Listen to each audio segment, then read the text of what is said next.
মাঝে, মাঝে একা, একা ঘুরতে যেমন ভালো লাগে, একা, একা শপিং করতেও কিন্তু বেশ ভালো লাগে। আমার পড়ানোর ছুটি ছিল বিকেলের দিকে, তাই ভাবছিলাম একটু শপিং করতে চলে যাই। আর সামনেই যেহেতু আমার স্টুডেন্টের জন্মদিন, তাই কয়েকটা জিনিস কেনাও হয়ে যাবে আর আমার টুকটাক ঘোরাও হয়ে যাবে। সেই মতো চলে গেছিলাম বিশালে। আর সবথেকে বড় কথা, বিশালে গিয়ে আমি কিচ্ছু দেখি না, শুধুমাত্র একটাই জিনিস দেখি, সেটা হচ্ছে ক্রকারি কাপ। এইগুলোর প্রতি আমার একটা আলাদা নেশা। এখানে এসে আমি থেমে যাই। মানে আর কোথাও যেতে আমার লাগে না। আমার এতটা ভাল লাগে, বিশালের কোনো জামা কাপড় বলো, কিছু আমি কিনি না। আমি শুধু ক্রকারির দিকেই যাই, আমার ভাল লাগে।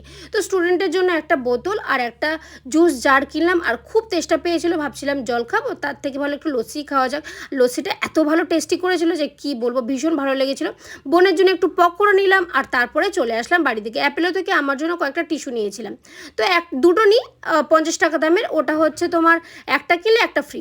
তো আজকের আকাশটা এত ভালো লাগছিল কি বলবো, আর এত সুন্দর হাওয়া দিচ্ছিল। আমাদের এখানে গাছপালার ভাগটা বেশি, ওই জন্য হাওয়াটাও বেশি লাগে।